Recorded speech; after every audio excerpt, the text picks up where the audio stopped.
தமிழக வெற்றி கழகத்தோட செயல்பாடுகள் சூடு பிடிக்க ஆரம்பிச்சிருக்கு அப்படின்னு தான் சொல்லணும். அதாவது தளபதி கூடிய சீக்கிரம் மிகப்பெரிய ஒரு சம்பவத்தை பண்ண போறாரு அப்படிங்கிற மாதிரி ஒரு அப்டேட் பாத்தீங்கன்னா கிடைச்சிருக்கு. இதை மட்டும் தளபதி பண்ணி முடிச்சாரு அப்படின்னா தமிழ்நாடே சும்மா பத்திக்கிட்டு எரியும். அந்த அளவுக்கு ஒரு தரமான சம்பவத்தை கையில எடுக்க போறாராம். சோ அது என்ன அப்படிங்கறத பத்தி இந்த வீடியோல டீடைலா பார்க்கலாம். மக்கள் பிரச்சனைகளை தமிழக வெற்றி கழகத்தினர் இப்ப கையில எடுத்திருக்காங்க. முக்கியமா பெண்கள் பிரச்சனைகளுக்கு தமிழ்நாடு முழுவதும் தமிழக வெற்றி கழகத்தினர் போராட்டங்கள் ஆர்ப்பாட்டங்கள் அப்படின்ட்டு நடத்திக்கிட்டு இருக்காங்க.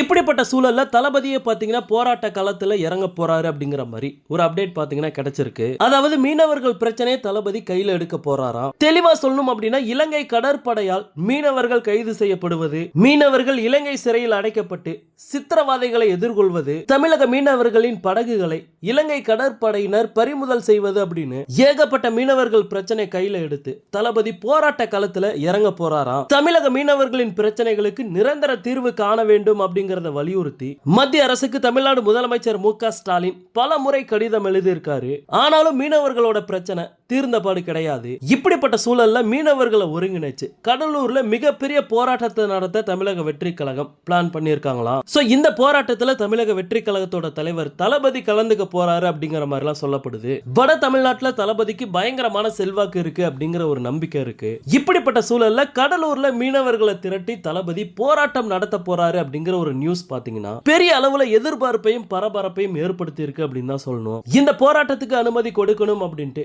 கடலூர் காவல் நிலையத்துல தமிழக வெற்றி கழகம் சார்பா நிர்வாகிகள் அனுமதி கேட்டிருக்கிறதா சொல்லப்படுது. சோ அனுமதி கொடுக்கறாங்களா இல்ல மறுக்கறாங்களா அப்படிங்கறத வெயிட் பண்ணி பார்க்கலாம். ஓகே நண்பா, இந்த நியூஸ் பத்தி உங்களுடைய கருத்து என்ன அப்படிங்கறத கமெண்ட்ல சொல்லுங்க. தளபதியோட எல்லா அப்டேட்டையுமே மிஸ் பண்ணாம பார்க்க நம்ம சேனலை சப்ஸ்கிரைப் பண்ணி சப்போர்ட் பண்ணுங்க. தேங்க்யூ.